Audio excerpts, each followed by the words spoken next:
All that tucked away inside the Star. As we buckle down to Business Daily, this is what is the splash today. Cash outside banks hits an all-time high of 273.4 billion shillings.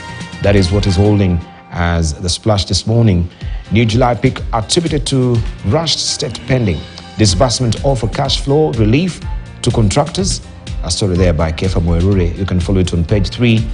And just to read a snippet of it, they're saying that cash circulating outside banks hit an all-time high of 273.4 billion shillings in July in the wake of rushed government spending at the end of financial year in June, easing the cash flow pain for contractors, suppliers, and their employees. Data from the Central Bank of Kenya show the cash outside banks rose from 257.9 billion shillings in June to the highest level under President William Ruto's administration and surpassed the previous peak of 267.7 billion shillings set in July last year. That story continues apace on page 3 of the Business Daily this morning.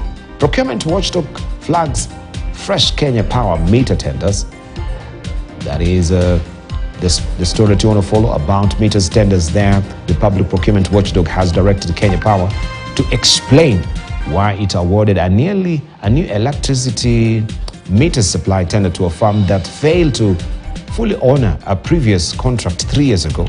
The Public Procurement Regulatory Authority, in a letter to Kenya Power Managing Director Joseph Siror, pointed out that the firm, Smart Meters Technology Limited, had an order to supply 91,000 smart meters by July 24, 2020, but had not done so, as evidenced by a purchase order report. Smart Meters Technology is among 4 local companies that have been awarded a new lucrative 5.4 billion shillings tender to deliver 711,740 smart electricity meters, raising questions on the legality of the decision because the company was yet to fully deliver meters from a previous contract by Kenya Power. And this story continues on page 3 of the Business Daily this morning. NHIF staff get 1-year grace period to reapply for jobs. Employees of the National Health Insurance Fund have a 1-year transition window before reapplying for jobs when the 57-year-old state agency is split into 3 outfits as part of planned reforms. That story is on page 4. And Kengen to pay 2 billion shillings as debt battle continues.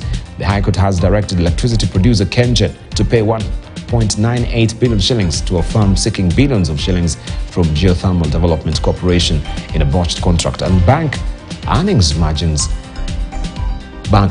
margins of up to 10% in forex transactions. Kenyan banks are earning margins of up to 10.5% on foreign currency transactions, benefiting from increased demand for hard currencies. And you can follow the story inside the Business Daily as well. And